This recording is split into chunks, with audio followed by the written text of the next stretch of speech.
आखिर लॉकडाउन का मकसद खुलकर सामने आ ही गया। बीजेपी शासित राज्य सरकारों ने एक एक कर अपने यहां मजदूरों पर इमरजेंसी जैसे कानून लागू करना शुरू कर दिया है। लॉकडाउन के बहाने यूपी सरकार ने अगले 3 सालों के लिए सभी श्रम कानूनों को मजदूरों से छीन लेने का ऐलान किया है। ये फैसला योगी आदित्यनाथ की कैबिनेट में हुआ।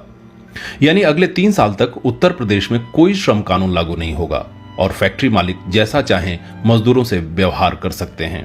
इसका मतलब यह हुआ कि मजदूरों की हालत राज्य में गुलामों जैसी हो जाएगी।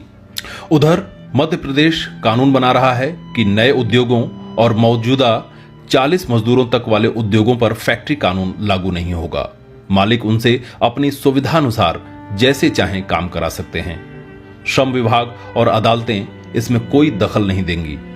इन उद्योगों में सुरक्षा और स्वास्थ्य के कोई मानक लागू नहीं होंगे। किसी के बीमार होने पर श्रम विभाग को सूचना तक नहीं देना होगा। इन पर मजदूरी, काम के घंटे, सुरक्षा, शौचालय, मूत्रालय, सफाई वगैरह कोई कानून नहीं लागू होंगे। ये दोनों राज्य बीजेपी के शासन वाले हैं, लेकिन उद्योगपतियों के हक में मजदूरों को गुलाम बनाने वालों में कांग्रेस शासित राज्य राजस्थान सबसे आगे रहा है।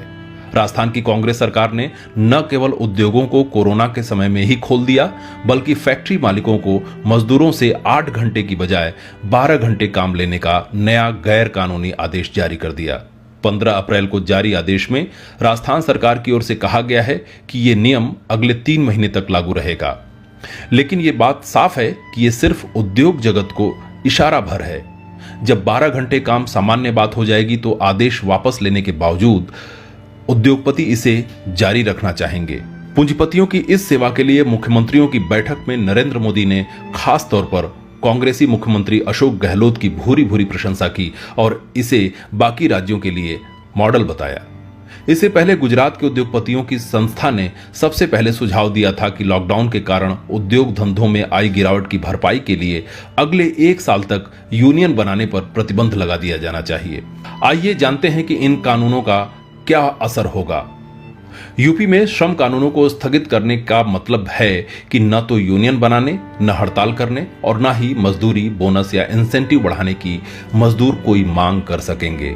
जबकि राजस्थान में 12 घंटे काम का मतलब है कि मजदूरों से हर दिन 4 घंटे अधिक काम कराया जाएगा और इसके खिलाफ वो बोल भी नहीं पाएंगे। मध्य प्रदेश में 40 मजदूरों तक वाली फैक्ट्रियों में मजदूरों की हालत गुलामों से भी बदतर हो जाएगी। क्या कहते हैं ट्रेड यूनियन एक्टिविस्ट? हमाल पंचायत से जुड़े trade union activist Chandan Kumar का कहना है कि सरकार नए जमाने की गुलामी मजदूरों पर थोपना चाहती है और उसके लिए कोरोना और लॉकडाउन एक बहाना बन गया है।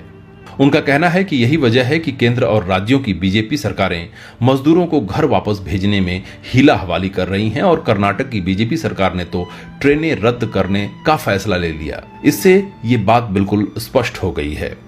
सरकार चाहती है कि प्रवासी मजदूरों को उनके घरों से दूर रखकर उनसे कोरोना के समय में काम कराया जाए और ऐसा कानून बनाया जाए कि वो चूं तक न बोलें। उल्लेखनीय है कि बिल्डर लॉबी की अपील पर कर्नाटक की येदियुरप्पा सरकार ने प्रवासी मजदूरों को ले जाने वाली ट्रेनें रद्द कर दी थीं, जिसके खिलाफ ट्रेड यूनियनें कर्नाटक हाईकोर्ट पहुंची और वहां से आदेश आने के बाद ट्रेनें फिर से चलानी पड़ी।